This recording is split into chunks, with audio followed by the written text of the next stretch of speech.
வணக்கம் சிம்மராசி நண்பர்களே. 2026 மார்ச் 6ஆம் தேதி வாக்கிய கணிதத்துப்படி சனி பயிற்சி வரப்போகுதுங்க. சனி பகவான் கும்பராசியிலிருந்து மீன ராசிக்கு தான் பயிற்சி ஆக போகிறார். அதன் மூலமாக உங்களுக்கு 7வது இடத்துல இருந்த சனி பகவான் 8வது இடத்துக்கு போக போகிறார். சனி அஷ்டமச்சனியாக இருந்து இனிமேல் உங்களுக்கு பலன்களை கொடுக்க போகிறார். இதுவரைக்கும் கண்டச்சனியாக இருந்தது, இப்போ கண்டச்சனி விலகி அஷ்டமச்சனியாக வருது. இப்போ நீங்கள் ஏற்கனவே கேட்கலாம், ஏற்கனவே சனி பயிற்சி வந்துச்சுன்னு சொன்னாங்க அப்படின்னு சொல்லி. உண்மை அது இல்லை. ஏற்கனவே திருக்கணிதம்னு சொல்லி ஒரு பஞ்சாங்கல் இருக்குது. அதனுடைய அடிப்படையில் சனி பயிற்சி வந்துச்சுன்னு சொன்னாங்க. நாங்கள் வாக்கிய கணிதம் யூஸ் பண்ணுறவங்க, அதனால நாங்கள் யூஸ் பண்ணுற பஞ்சாங்கத்துப்படி இப்போ தான் சனி பயிற்சி அப்படிங்கிறது வருது. திருநள்ளாறுங்கிறது சனி பகவானுடைய தனிப்பட்ட ஒரு கோயில், அவருக்குன்னு அமைக்கப்பட்ட கோயில். அந்த கோயிலில் நாங்கள் பயன்படுத்துகிற அந்த வாக்கிய பஞ்சாங்கத்துப்படி தான் வரக்கூடிய மார்ச் 6ஆம் தேதி தான் சனி பயிற்சி விழாவே கொண்டாடுவாங்க. ஸோ இந்த சனி பயிற்சிங்கிறது தான் உண்மை. அதனால் இது வரைக்கும் அஷ்டமச்சனி வரலை, இப்போ தான் உங்களுக்கு அஷ்டமச்சனி வருது. சரி, என்ன செய்யும் அப்படின்னு பார்க்கலாம். கடந்த காலத்தில் 7வது இடத்துல கண்டச்சனியாக இருந்த சனி பகவான் ஒரு சிலருக்கு வண்டி வாகன விபத்துக்களை கொடுத்துருப்பார். வண்டி வாகன வகையில் நிறைய செலவுகளை கொடுத்துருப்பார். நோயின்னு எடுத்துக்கிட்டால் சிலருக்கு 6ஆம் அதிபதி ஆட்சி பெற்று 7ல் இருந்ததுனால அடிக்கடி ஏதேனும் நோய் நொடிகள் மிகவும் சிரமப்பட்டு நீங்கள் இருப்பீங்க. அதே போல் உங்களது கணவன் அல்லது மனைவிக்குமே ஏதேனும் நோய் நொடிகள் சிரமம் ஏற்பட்டிருக்கும். சிலருக்கு கடன் காட்சிகள் ஏற்பட்டு தொந்தரவுகளை கண்டிப்பாக கொடுத்துருக்கும். சிலருக்கு பலருடன் பகைகள் ஏற்பட்டிருக்கும்.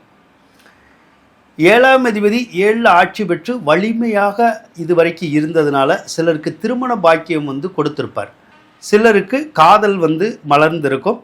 பல காலம் ஏதோ ஒரு காரணமாக தனது கணவன் அல்லது மனைவியை பிரிந்து வாழ்ந்து வந்த பலர் தற்போது சேர்ந்து வாழும் பாக்கியத்தை சனி ஏற்கனவே உங்களுக்கு கொடுத்துருப்பார். சில காலம் ஏதோ ஒரு காரணமாக பிரிந்து வாழ்ந்த தங்களது ஆண் பெண் நண்பர்களோடு தற்போது சேர்ந்து வாழும் பாக்கியத்தையும் சனி கொடுத்திருப்பார். பிரிந்து வாழ்ந்த காதலர்கள் ஒன்றாக சேர்ந்து இப்போது வாழ்ந்துகிட்டு இருப்பாங்க.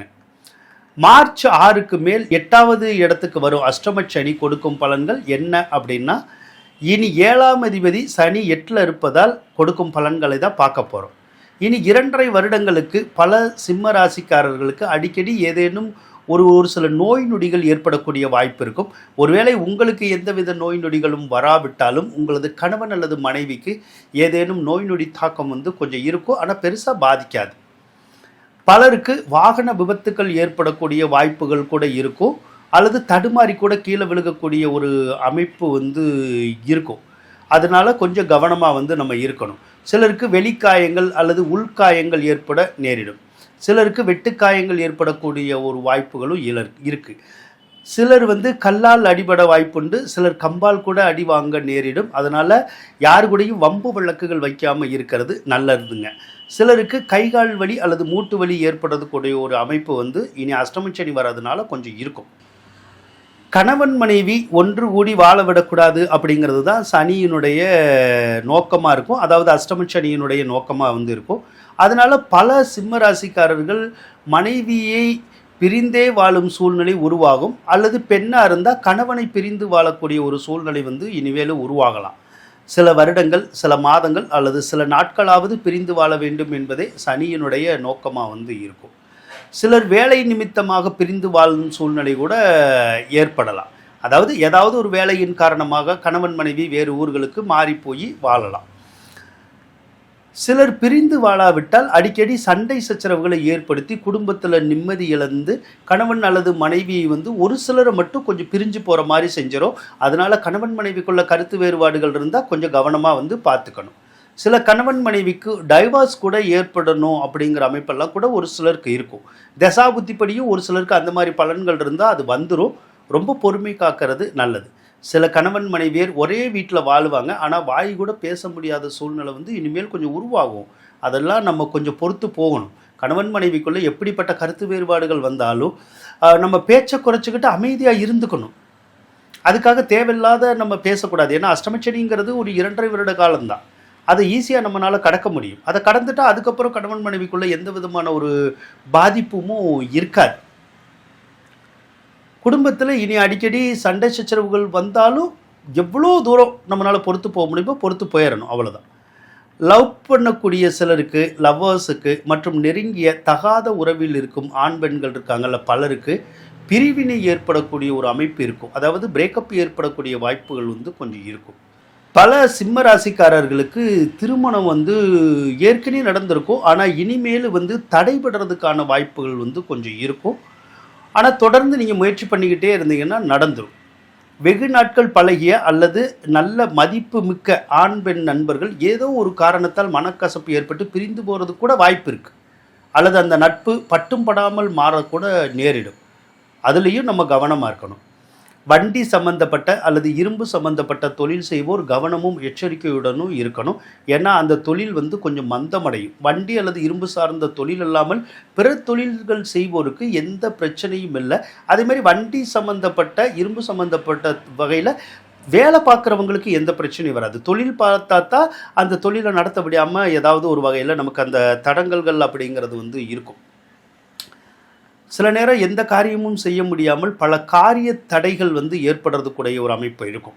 அதாவது எந்த ஒரு காரியத்தை எடுத்தாலும் ஒரே டைமில் நடக்காது, ஒரு 2-3 தடவை செய்யணும். அப்படின்னா தான் ஒரு காரியம் நடக்கும். சிலருக்கு ஆயுள் பயம் கூட ஏற்படுறதுக்கான வாய்ப்பு இருக்கும். அதனால ஆயுளுக்காக பயப்படணுங்கிற ஒரு அவசியம் கிடையாது. அப்படி எதுவும் வராது. இருந்தாலும் அந்த பயம் லைட்டாக இருக்கும். சிலருக்கு பலருடன் சண்டை சச்சரவு ஏற்பட அல்லது மோதல்கள் ஏற்பட்டு போலீஸ் ஸ்டேஷன் போக வேண்டிய சூழ்நிலை கூட வரும் எதிர்காலத்தில். அஷ்டமச்சனி அப்படியெல்லாம் செய்யும், ஏதோ ஒரு வகையில் செய்யும். ஆனால் கோர்ட்டு கேஸ் அப்படின்னு சொல்லி இழுத்து விடாது. சின்ன வகையில் ஏதோ அந்த ஸ்டேஷன் பிரச்சனை மாதிரி மட்டும் ஒரு 2.5 வருட காலங்களுக்கு உள்ளே ஏற்படுத்தி விடும், அவ்வளோதான். அதுக்கப்புறம் ஏற்படுத்தாது, ஒன்றும் பிரச்சனை இல்லை. லாபம் செய்யும் தொழில் இருக்குல்ல, அல்லது வேலை மூலமாக நன்றாக வருமானம் வர்றதுக்கூடிய ஒரு அமைப்பு இருக்கும். வருமானத்தை பாதிக்கிறதுக்கான வாய்ப்புகள் கிடையாது. ஸோ ஏதாவது ஒரு வகையில் பொருளாதாரம் நமக்கு உருவாகும். வரவேண்டிய பாக்கிகள், கடன் கொடுத்த தொகைகள் வந்து சேரும். யாரிடமாவது கடன்கள் கேட்டாலும், வங்கியில் லோன்கள் கேட்டாலும் கிடைக்கும். சிலருக்கு சொத்துக்கள் மூலம் வருமானமும், சொத்துக்கள் விற்பதால் பணவரவும் கூட கிடைக்கும். எப்போதுமே பொருளாதார கஷ்டத்தில் இருப்பவங்களுக்கு இனிமேல் பொருளாதார கஷ்டங்கள் இருக்காது, விளையிரும். செல்வமும் செல்வாக்கியமும் ஏற்படும். தொழில் சிறப்பாக இருக்கும். வேலைகள் நல்லா கிடைக்குங்கிறனால கடன் காட்சிகள்லாம் தீந்துடும், கடன் தொந்தரவு குறையும். அதனால் நிம்மதி ஏற்படும். வேலைன்னு பார்த்தா எந்த ஒரு வேலையும் கிடைக்காம இருக்கிறவங்களுக்கு கண்டிப்பாக வேலை வாய்ப்புகள் கிடைக்கும். சிலருக்கு தனியார் துறையில் வேலை கிடைக்கும். வேலையில் இருந்து கொண்டு பதவி உயர்வு மற்றும் சம்பள உயர்வுக்காக காத்திருப்போருக்கு நீங்கள் விரும்பியபடி பதவி உயர்வோ அல்லது சம்பள உயர்வோ கிடைக்கும். சிலருக்கு அரசு உத்தியோகமும் கிடைக்கும். கூலி வேலை பார்க்குறவங்களுக்கு தொடர்ந்து வேலை கிடைக்கும், நல்ல வருமானம் இருக்கும், நல்ல முன்னேற்றம் இருக்கும். சொந்தமாக தொழில் செய்கிறாங்கல்ல, அந்த சொந்தமாக தொழில் செய்கிறவங்க ஏற்கனவே இரும்பு சார்ந்த சுய தொழில் தவிர பிற தொழில்கள் செய்வோருக்கு தொழில் நல்லா தான் இருக்கும். தொழிலில் கஷ்ட நஷ்டங்கள் வராது. எந்த தொழில் வேறு தொழில் செஞ்சாலும் அந்த தொழில் ரொம்ப சிறப்பாக இருக்கும். நல்ல வருமானமும் இருக்கும், நல்ல முன்னேற்றமும் இருக்கும். சிலர் ஏற்கனவே செய்யும் தொழிலை விரிவு கூட படுத்துவீங்க, கிளைகள் கூட ஏற்படுத்துறதுக்குடைய வாய்ப்பு இருக்கும். அல்லது செய்யும் தொழில் இருக்கவே வேறொரு தொழில் கூட தொடங்குவீங்க. ஆனால் ஒருவேளை செய்யும் தொழிலில் எந்த தொழில் செஞ்சால் சிரமமாக இருக்கும். இப்போ இரும்பு சம்மந்தப்பட்ட தொழில்கள்னு நான் சொல்கிறேன், அதில் செய்கிறவங்களுக்கு மட்டும்தான் கொஞ்சம் சிரமம் இருக்குங்கிறேன். ஆனால் வேறு தொழில் செய்கிறவங்களுக்கு தொழில் நல்லா தான் இருக்குங்கிறேன். அப்போது இரும்பு சம்மந்தப்பட்ட தொழில் செய்கிறவங்க அந்த துறையை விட்டுட்டு வேறு ஏதாவது ஒரு துறையில் நீங்கள் தொழில் செய்கிறீங்கன்னு வச்சுக்கோங்க. இப்போ ஏற்கனவே இரும்பு சம்மந்தப்பட்ட தொழில் நம்ம செய்கிறோம், அதையும் வச்சுக்கோங்க. அதுபோக வேறு ஏதாவது ஒரு தொழில் செய்கிறீங்க, அப்போ இரும்பு தொழில் தான் மந்தமடையும். அந்த இன்னொரு தொழில் செய்கிறோம்ல, இரும்பு அல்லாத தொழில், அது சிறப்பாக இருக்கும். அப்போ லைஃப்பை நம்மளால் நல்லா கண்டினியூ பண்ண முடியும். வாழ்க்கையில் சிரமங்கள் சிக்கல்கள்லாம் ஈஸியாக விளக்க முடியும். இப்போ இரும்பு சம்மந்தப்பட்ட தொழில்களில் நிறைய இருக்குது. அதில் என்னென்னலாம் இருக்குதுன்னு சொல்கிறேன். அதை மட்டும் ஏற்கனவே செஞ்சுக்கிட்டு இருக்கிறவங்க கவனமாக இருங்க. அதேமாதிரி புதுசாக தொடங்குறதா இருந்தால் இப்போ நான் சொல்ல போகிற தொழில்களை மட்டும் தொடங்கிறாதீங்க. நான் சொல்லாத தொழில்கள் ஏதாவது இருந்தால் அதை செஞ்சுக்குங்க, சரிங்களா? இப்போ வண்டி வாகனம் மற்றும் இரும்பு சார்ந்த தொழில்களை ஏற்கனவே செஞ்சுக்கிட்டு இருந்தாலும் கரெக்டாக வராது, கொஞ்சம் இழுபறி இருக்கும். அடுத்து புதுசாகவும் தொடங்கக்கூடாது. மரம் சம்மந்தப்பட்ட தொழில்கள், வட்டி தொழில், ஃபைனான்ஸ் தொழில், சீட்டு பிடிக்கும் தொழில், பிளாஸ்டிக்கு, கண்ணாடி சார்ந்த தொழில்கள், சுத்தம் செய்ய பயன்படும் பொருட்களான சோப்பு, ஃபினாயில் போன்ற தொழில்கள், இரும்பு பற்ற பழைய சாமான்கள் கடை, பழைய வியாபாரம், அந்த இரும்பு வியாபாரம், கம்பி கடை, பாத்திர கடை, பலசரக்கு கடை, சூப்பர் மார்க்கெட், இதெல்லாம் செஞ்சுக்கிட்டு இருக்கவங்களுக்கு கொஞ்சம் மந்தமடையும். புதுசாகவும் இந்த தொழில்களை செய்யக்கூடாது.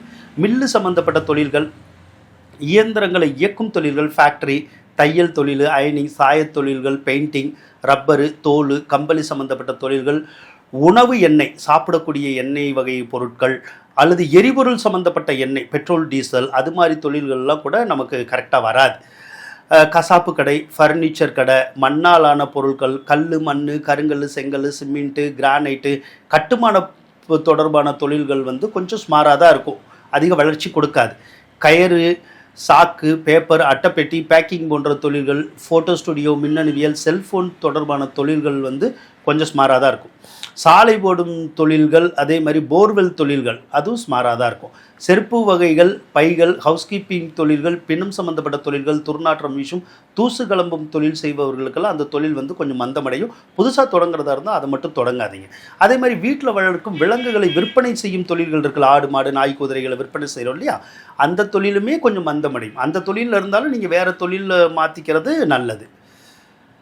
சிலருக்கு வங்கி மற்றும் பணம் சார்ந்த தொழில்கள் செய்கிறவங்க, தங்கம் சார்ந்த துறையில் இருக்கிறவங்க, நீதித்துறை, கோயில் சார்ந்த துறை, கோயில் அருகில் வேலை பார்க்குறவங்க, அவங்கெல்லாம் கூட கொஞ்சம் தொழில் கொஞ்சம் டல் அடிக்கும். கல்வித்துறை, அக்கௌண்ட்ஸ் துறை, பத்திரிகை துறையும் கொஞ்சம் டல் அடிக்கும். சனியின் பார்வை மூலம் சில பலன்கள் கிடைக்கும். சனி இப்போ 3ஆம் பார்வையாக 10வது இடத்தை பார்க்கும். சிலருக்கு புதிதாக சுயதொழில் தொடங்கும் வாய்ப்புகள் கிடைக்கும்.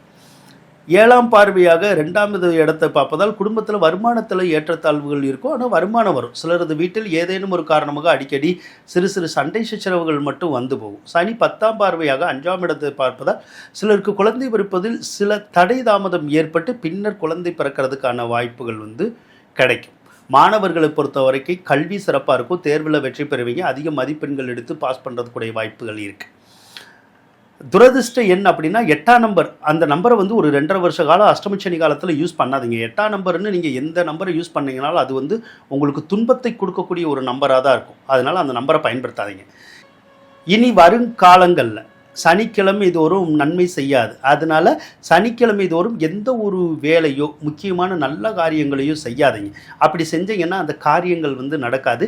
அந்த சனிக்கிழமை மட்டும் மிகவும் கஷ்டத்தை கொடுக்கக்கூடிய ஒரு நாளாக உங்களுக்கு இருக்கும். அதனால் சனிக்கிழமை கொஞ்சம் கவனமாகவும் எச்சரிக்கையாகவும் இருக்கிறது மட்டும் உங்களுக்கு நல்லதுங்க. இப்போது அஷ்டமச்சனின்னு நான் சொல்லிட்டேன், அதனால் பயப்படணுங்கிற ஒரு அவசியம் கிடையாது. நல்லா கவனிச்சுக்கோங்க.